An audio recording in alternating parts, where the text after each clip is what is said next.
Et Charmaine, il y a un de nos militants, un de nos pères qui est sur la plateforme, Jack Arias Mauro. Il dit éclairé, voilà, ton affaire des Mali est plus armée que la Côte d'Ivoire là. Il dit, lui, cette affaire-là, lui n'aime pas entendre, que c'est pas une bonne affaire. Voilà, donc il dit de lui donner explication, lui n'a rien compris. Bon, cher frère, Depuis hier, il écrivait ça, hein, voilà. depuis hier. Donc là, non, j'ai vu et je vais répondre. Cher frère, faut pas t'inquiéter. Quand on dit tu es armé là, ça veut pas dire que tu es efficace. Quand on dit tu as plus d'armement là, sinon là, est-ce que la rébellion de 2002 là, est-ce que Gbagbo n'était pas plus armé que les rebelles? Mais pourquoi les rebelles ont toujours battu Gbagbo? Jusqu'à Laurent Gbagbo m'a appelé l'armée française de venir s'interposer.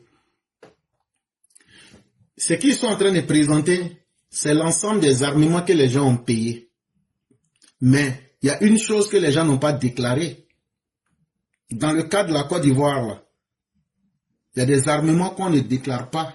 On n'est pas sous embargo. Hein. Donc là, ce qui fait qu'il y a des armements qu'on paye. Dans le contrat, là, on dit on ne veut pas déclarer ces armes. Ces armements-là n'ont pas été comptabilisés. Or, vous savez que nous et puis les Américains, on t'a dit que l'agence qui a fait le rapport là, c'est une agence américaine. Qu'est-ce que la stratégie militaire? C'est l'art de ne pas déployer ce que tu comptes faire. Donc là, est-ce que les agences américaines peuvent donner les renseignements sur leurs alliés stratégiques? Non. Mais ces mêmes agences ont tout intérêt à donner les renseignements sur ceux qui ne les supportent pas. Donc quand tu comprends ça, je suis en train d'évoluer étape par étape. 1. Ce n'est pas le nombre d'armements que tu as qui fait ta puissance. Ça veut dire qui fait ton efficacité. Mais si on parle de termes numériques, oui, on m'a dit il a beaucoup d'armes. Mais Gbagbo avait beaucoup d'armes. Mais les rebelles là, avec des fusils de chasse là, ils ont pas beaucoup. Ça fait 1. De 2, je t'ai expliqué ça de façon stratégique. Nous sommes en guerre de communication. L'information n'est pas fausse. Mais il faut savoir que aujourd'hui, là, quand les Américains sont allés attaquer le Venezuela, là, ils ont utilisé un type d'arme là. On n'explique pas ça au public. Mais c'est une arme qui neutralise les gens. Mais eux-mêmes n'ont pas donné les détails. Maintenant, troisième explication que je vais te donner. Après les États-Unis, là, quelle est la puissance la plus armée? C'est la Russie. Mais la Russie, là, aujourd'hui, elle est obligée d'aller prendre des soldats dans l'AES, des soldats au Cameroun pour aller au front. La Russie est obligée d'aller prendre des soldats nord-coréens. Ça veut dire quoi? Ça veut dire que son armée n'est pas structurée pour répondre aux besoins ou même à ce qu'elle veut faire. Donc, ce que le classement fait là, c'est un ensemble d'éléments qu'eux présentent. Mais ce n'est pas ces éléments-là qui font palabre sur le terrain pour t'apporter le résultat que tu veux. Parce qu'aujourd'hui, là, le Mali qu'on est en train de te parler, qui est devenu deuxième puissance en Afrique de l'Ouest, là. Oui, en 2026, il faut rappeler que 70% du territoire malien échappe au contrôle du pouvoir en place et ça est dans les mains des terroristes. Maintenant, toutes ces armes qu'ils ont là, pourquoi ils ne peuvent pas prendre ces armes pour l'attaquer? C'est parce qu'ils n'ont pas la structure de commandement et les hommes qu'il faut. Aujourd'hui, là, Bina Djara est à 7 km de Bamako. Alors que les satrapes de Moscou sont là, les Wagner sont là, et tous ceux-là sont là. Ils ont même les crieurs publics qui viennent, ils font de la propagande, mais ils n'avancent pas. Alors que la Côte d'Ivoire est une armée qui a réalisé ces 5 dernières années des preuves concrètes sur le terrain. Et dans la sous-région ouest africaine, il n'y a pas une armée qui s'est montrée plus efficace que l'armée ivoirienne dans les 5 dernières années-là. Donc, il y a des classements qui peuvent être faits. Ce sont des classements sur la norme. Mais ce ne sont pas des classements qui peuvent être efficaces si on ne voit pas les résultats. Et donc, je vous prends par exemple quand la Banque mondiale ou même le FMI dit que quelqu'un qui ne gagne pas 1000 francs par jour est considéré comme un pauvre. On peut toujours relativiser. Ça veut dire oui, dans votre contexte ça peut marcher, mais dans un autre contexte ça ne marche pas. C'est ce détail technique là qu'on n'avait pas eu le temps d'expliquer, mais si on explique ça comme ça, qu'une armée se voit par la puissance et la capacité militaire, et non la quantité des armes qu'elle a. Et donc ça aussi, c'est très important qu'on ajoute ce détail-là, si ça peut vous aider. Et donc, chers messieurs, c'est ce que je voulais ajouter avant de vous laisser partir.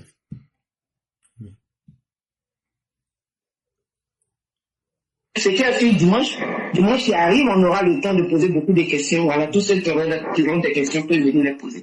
Merci, professeur, que Dieu te bénisse, les EPV, et que Dieu protège papa Ado. Mais depuis que chez les gens disent Greenland, là, professeur, faut aller vous coller ça va pas repartir, hein. Non, ça va. Merci, là-bas. Ça va passer. Merci beaucoup, cher mère. Et que la grâce de Dieu demeure en nous. Amen, ya Rabbi. Et surtout, la majorité même de ces armes est toujours ramassée par les terreaux. Donc finalement, à quoi sert-il d'aller payer des armes et venir les distribuer aux terreaux comme on le voit avec ces armées de l'AES? C'est aussi une question qu'il faut se poser.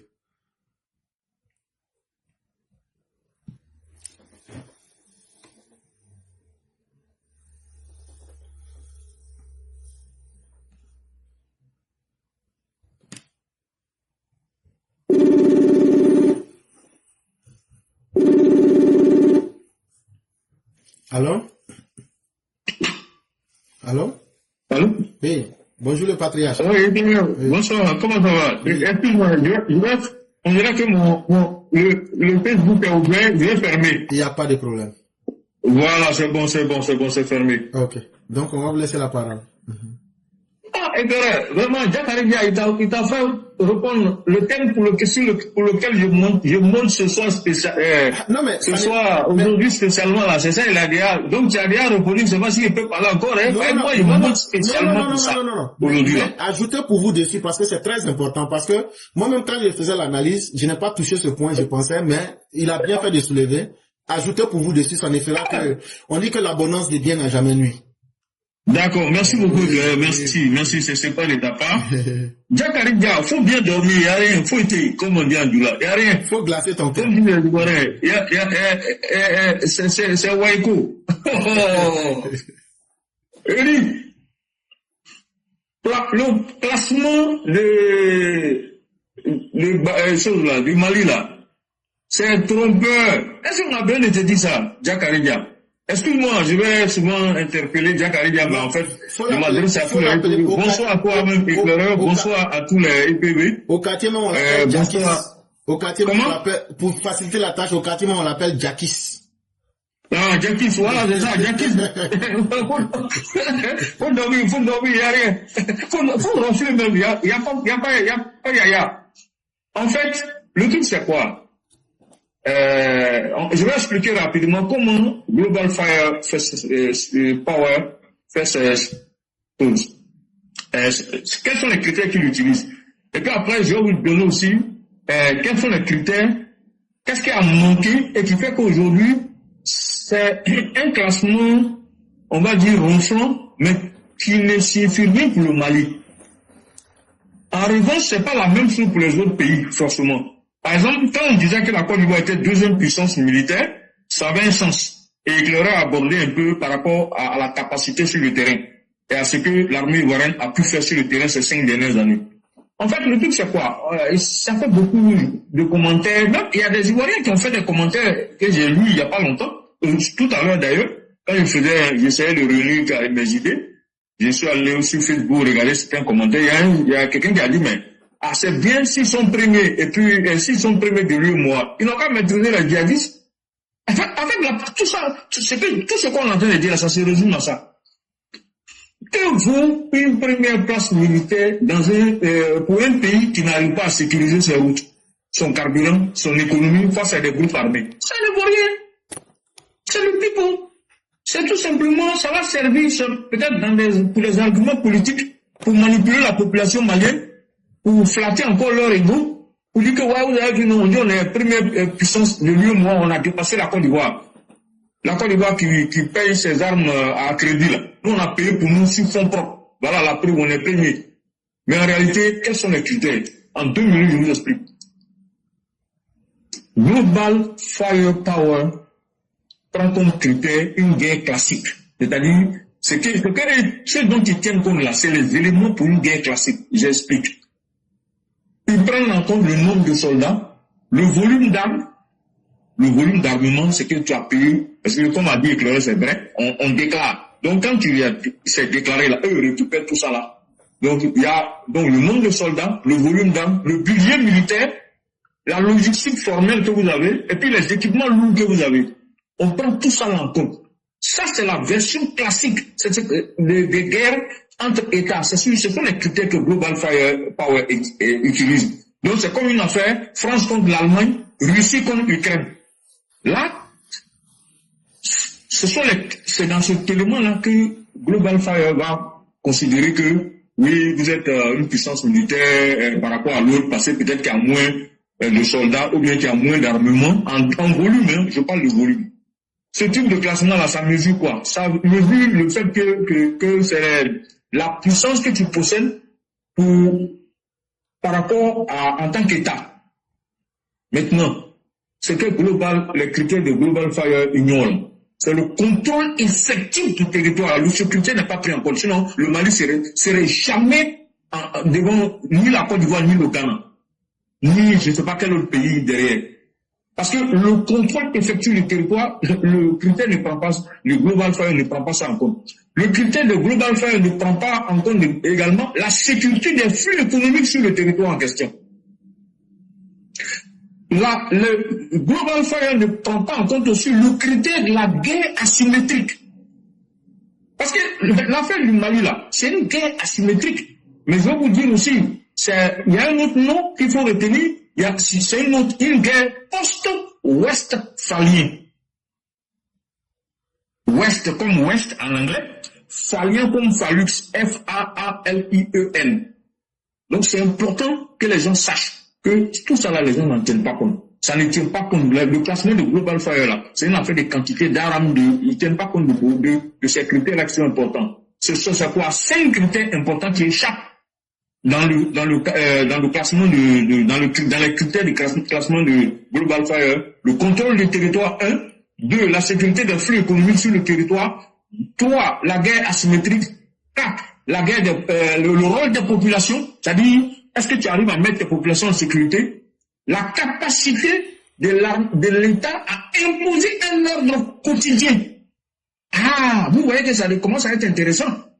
Donc, on mesure, Global Fire ne mesure que les arsenaux militaires, pas la souveraineté réelle sur le territoire. Donc, si on a dit ça là, je pense que beaucoup d'hommes comprennent maintenant pourquoi Mali peut dépasser Côte d'Ivoire, pourquoi Mali perd devant Ghana, pourquoi Mali perd devant des pays qui sont contrôlés normalement, qui sont des pays qui fonctionnent en tant que de vrais pays. Parce que le Mali aujourd'hui, est-ce que c'est vraiment un État? C'est la grande question qu'il faut se poser. Moi, je pose la question à chacun de regarder. Voilà. Maintenant, le Mali a basculé dans ce qu'on appelle une guerre post-westphalienne. C'est ce que je viens de vous dire. J'ai expliqué après ce que c'est que ce qui est westphalien, c'est ce qui est normal. C'est-à-dire que la Côte d'Ivoire est dans une situation westphalienne. Alors que le Mali est dans une situation post-westphalienne. Pourquoi? Quand l'État contrôle tout le territoire, premier critère. Deuxième critère, l'ennemi est un autre État. Or, si l'ennemi n'est pas un autre État pour le Mali, la guerre se joue sur des fronts. Alors qu'il n'y a pas de front au Mali. C'est une guerre asymétrique. L'ennemi n'a pas de visage. Il est millénaire, il porte vous, il se promène parmi vous. C'est le djihadisme même qui est là souvent, que tu ne sais pas. La victoire, c'est-à-dire que dans cette situation, la victoire est très claire. C'est-à-dire que, bon, par exemple, une guerre Mali-Burkina, on sait qui peut gagner. Par exemple. Aujourd'hui, l'ennemi au Mali, c'est qui? Ce n'est pas un État. L'ennemi ne cherche pas à prendre le pouvoir officiellement. Ensuite, il ne tient pas de front, il n'a pas un front comme je viens de le dire. Il ne cherche pas la bataille décisive. Les gars là, ils ont une façon d'agir. Ils veulent contrôler le véritable pouvoir de contrôle de l'État, là, le pouvoir régalé, là. Ils ont récupéré ça sur le terrain. Aujourd'hui, le Mali, Éclairé vient de me dire, 70% du territoire n'est pas contrôlé par l'État malien. C'est pour ça que je pose la question de savoir est-ce que c'est encore un État. Donc, ce que les djihadistes cherchent à contrôler là, c'est le contrôle des routes de choses pour la circulation des biens et des personnes. l'asphyxie de l'économie. Après, ils ont créé un blocus. La capitale n'a plus de carburant. Le Mali n'a plus de carburant. Les gens vont jusqu'à payer 1 litre à 5 000. C'est démentiel. Et l'État malien est incapable de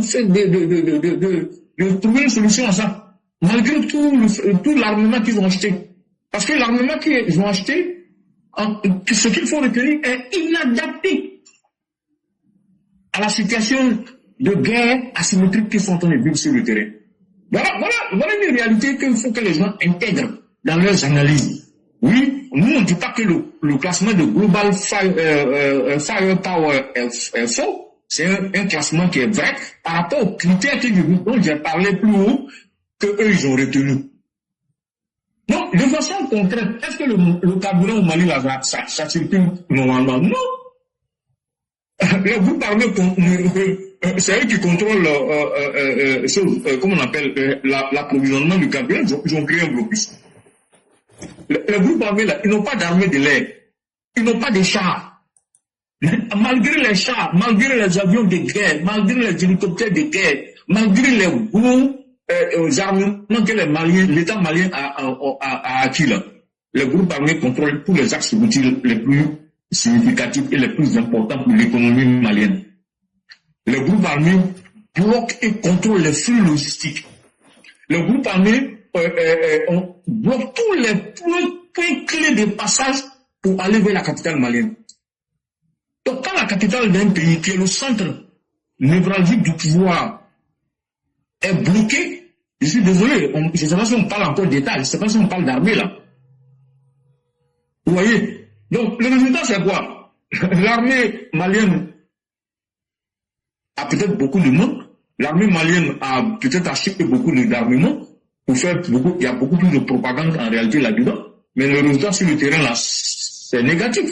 Quand on analyse sur le terrain, le résultat n'est pas bon. Voilà. Donc l'économie est paralysée, tous les prix explosent parce que beaucoup de choses se font à partir du carburant. Quand on n'arrive pas à transporter les marchandises pour livrer aux gens, ben, ça va forcément, les prix vont exploser. L'économie malienne qui était déjà exsangue, et aujourd'hui, je ne sais pas, est complètement en lambeaux. Je ne sais même pas si on peut parler d'économie nationale aujourd'hui au Mali. Honnêtement. Parce que le pouvoir malien, il n'existe qu'à Bamako. Et Clarence vient de dire quelque chose d'important. Les Maliens, les djihadistes sont à 7 km de Bamako. On peut dire qu'ils sont à Bamako. Et d'ailleurs, ils sont déjà entrés à l'aéroport de Bamako. Ils ont contrôlé l'aéroport pendant le temps qu'ils voulaient. Et puis ils sont repartis quand ils avaient fini de faire ce qu'ils étaient venus faire. Donc vous voyez que, bon, ce classement-là, c'est sur papier quoi. Sinon, sur le terrain, c'est le pipou. L'État malien ne contrôle aucun flux réel du pouvoir. Voilà, le véritable pouvoir régalien du Mali là. Ça, pour l'interrogation, je ne pense pas que le Mali a tous les leviers du pouvoir aujourd'hui, l'État central du Mali a tous les leviers du pouvoir aujourd'hui. Donc, cette histoire de puissance militaire là, c'est un concept trompeur. Voilà. Et si ça peut servir à faire quoi? Je vous ai dit, ça peut servir pour une argumentation politique, ça peut servir pour une argumentation, je ne sais pas, pour mettre les populations peut-être en confiance, mais est-ce qu'elles seront, la réalité étant devant elles, est-ce qu'elles seront vraiment en confiance? Voilà. Parce qu'elles savent que pertinemment, leur liberté, dans beaucoup de cas, dépend de la volonté, du bon vouloir des djihadistes. Vous comprenez? Voilà. Donc, pour distinguer très rapidement, éclairer, et puis là je conclue, qu'est-ce que on appelle westphalien par rapport à guerre asymétrique? Parce que la guerre asymétrique peut être à l'intérieur d'une situation post-westphalienne. Je vous ai dit qu'une situation westphalienne, c'est une situation normale. C'est-à-dire comme la Côte d'Ivoire, comme le Ghana, comme le Nigeria, ça c'est des situations westphaliennes. Mais quand c'est post-westphalien, ça veut dire qu'on n'est plus dans une situation étatique normale. Or, à l'intérieur de cette situation étatique anormale, il existe ce qu'on appelle des guerres. Et cette guerre des djihadistes là, elle est asymétrique. Pourquoi asymétrique? Parce qu'il n'y a pas de front. Voilà. Il y a eu une guerre asymétrique, par exemple, au Vietnam, USA, Vietcong, en Afghanistan, OTAN vs Taliban. En Irak, par exemple, armée US insurgée. Ça, c'est des guerres asymétriques. Et d'ailleurs, dans ce pays-là, on était dans des situations post-westphalien également. Voilà, donc il faut faire très attention. C'est dire que dans les situations comme celle du Mali que j'appellerais pour enfoncer le clou, qui est post-westphalien, le vrai niveau, la vraie situation, c'est qu'il faut considérer que l'État n'est plus l'unique acteur central, parce que les djihadistes aussi contrôlent une partie, du territoire, une bonne partie d'ailleurs. La souveraineté est fragmentée, elle est diffuse. Elle est fragmentée, mais elle est diffuse. Voilà. Ensuite, le territoire n'est plus entièrement gouverné par l'État central qu'incarne Assimi Goïta. La guerre, c'est pas une guerre déclarée comme si on est venu, voilà, c'est pas ça. Il n'y a pas de front et tout ça. Voilà. Donc, vraiment éclaireur. Je voudrais m'arrêter là, et sachant que tu n'as pas suffisamment de temps, et puis bon, souhaiter te laisser si tu veux conclure, ou bien si tu as quelque chose à ajouter. Merci beaucoup, éclaireur, de m'avoir donné la parole, malgré le fait que vraiment je sais que tu es pris par le temps. Vraiment, merci beaucoup, cher père. Merci à tous ceux qui nous ont suivis. Et je crois que, comme disait quelqu'un, l'abondance de bonheur n'a jamais nuit. Plus d'explications nous donnerions, mieux ce serait pour ceux qui ne comprenaient pas la situation. Mais loin de là de s'alarmer, ce n'est pas une situation qui est inquiétante. La valeur de toute armée se mesure sur le résultat qu'elle apporte sur le terrain. Et il suffit de comparer les résultats aujourd'hui, vous voyez la grande différence. Donc, restez zen.